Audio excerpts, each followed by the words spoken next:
Magandang araw, bagong Pilipinas. Narito ang Police News Express sa oras na ito.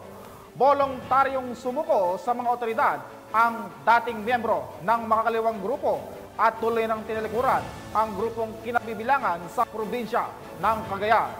Nakibalita dyan si Patrolwoman Desiree Canseran.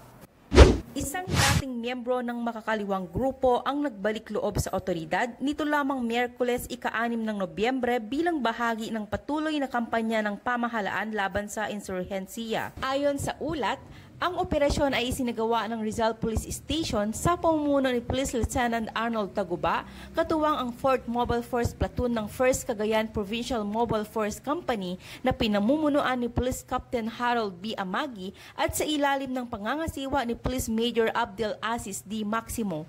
Kabilang din sa mga tumulong ang Provincial Intelligence Unit at 202nd Regional Mobile Force Battalion 2. Kinilala ang nagbalik loob na si alias Gardo, 41 taong gulang, isang magsasaka at residente ng bayan ng Rizal. Sa kanyang pahayag, na-recruit umano siya noong 2003 ng isang taong kilala bilang Kabaylon sa pamamagitan ng pangako ng pinansyal na tulong. Habang miyembro ng grupo, naglingkod si Gardo bilang informant, courier o pasabilis at tracker. Dahil sa mga programa ng pamahalaan gaya ng lingkod bayanihan na alinsunod sa Executive Order No. 70 o National Task Force to End Local Communist Armed Conflict o NTF-ELCAC, nagdesisyon si Gardo na talikuran ang armadong pakikibaka at magbalik loob sa pamahalaan upang makamit ang payapang pamumuhay kasama ang kanyang pamilya. Hinihimo pa ng pambansang pulisya ang iba pang miyembro ng makakaliwang grupo na magbalik loob at sinigurong handang tumulong ang gobyerno para sa kanilang pagbabagong buhay at bagong simula.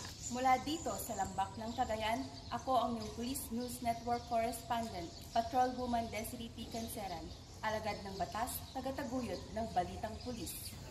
Maraming salamat, Patrolwoman Canseran. At para sa iba pang napapanahong balitang pampulisya, laging tumutok sa Police News Network. Alagad ng batas, tagataguyod ng Balitang Pulis, ako po si Patrolman Adrian Dayao, nagbabalita para sa Police News Express.